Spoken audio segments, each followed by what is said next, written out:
তোমাকে এক জাদুকর প্রথম দিন কিছু সংখ্যক কলম দিল। এরপর থেকে জাদুকর প্রতিদিন তোমাকে আগের দিন দেওয়া কলম সংখ্যার দ্বিগুণ সংখ্যক কলম দেয়।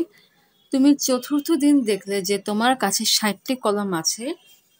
তাহলে প্রথম দিন তোমাকে জাদুকর কতগুলো কলম দিয়েছিল? প্রথম দিন জাদুকর কতগুলো কলম দিয়েছিল সেটা আমি জানি না, তাই ধরলাম প্রথম দিন জাদুকর তোমাকে এক্স পরিমাণ কলম দিয়েছে। যেহেতু তোমাকে আগের দিন যতগুলো কলম দেওয়া হয়, পরের দিন তার দ্বিগুণ সংখ্যক কলম দেওয়া হয়, তাহলে সেকেন্ড ডেতে জাদুকর তোমাকে 2x পরিমাণ কলম দিবে, কারণ x এর ডাবল হচ্ছে 2x। থার্ড ডেতে অর্থাৎ তৃতীয় দিনে জাদুকর তোমাকে এটা ডাবল কলম দিবে, অর্থাৎ 2 × 2x = 4x পরিমাণ কলম দিবে। এবং ফোর্থ ডেতে জাদুকর তোমাকে এর ডাবল অর্থাৎ 4x × 2 = 8x পরিমাণ কলম দিবে।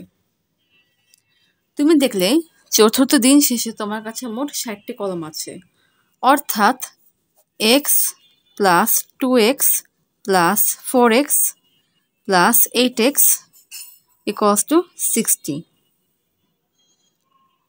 কারণ এটা হচ্ছে প্রথম দিনের কলম সংখ্যা, এটা দ্বিতীয় দিনের কলম সংখ্যা, এটা তৃতীয় দিনের কলম সংখ্যা, এবং এটা চতুর্থ দিনের যে যতটুকু কলম দিয়েছিল সেটার সংখ্যা।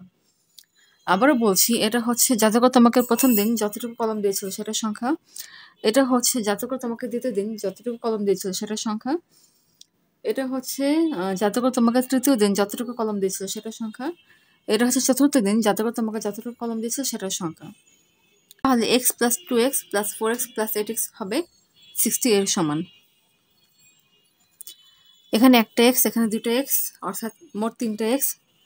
3টা x + 4টা x হচ্ছে 7টা x, 7টা x + 8টা x হচ্ছে 15টা x, 15x = 60। 15 × x = 60কে লেখা যায় 15 × 4, কারণ 4 × 15 = 60। সুতরাং x এর মান হচ্ছে 4, অর্থাৎ জাদুকর তোমাকে প্রথম দিন 4টি কলম দিয়েছিল। যদি ক্রস চেক করো, প্রথম দিন 4টি কলম, দ্বিতীয় দিন 8টি কলম, তৃতীয় দিন 16টি কলম, চতুর্থ দিন 32টা কলম।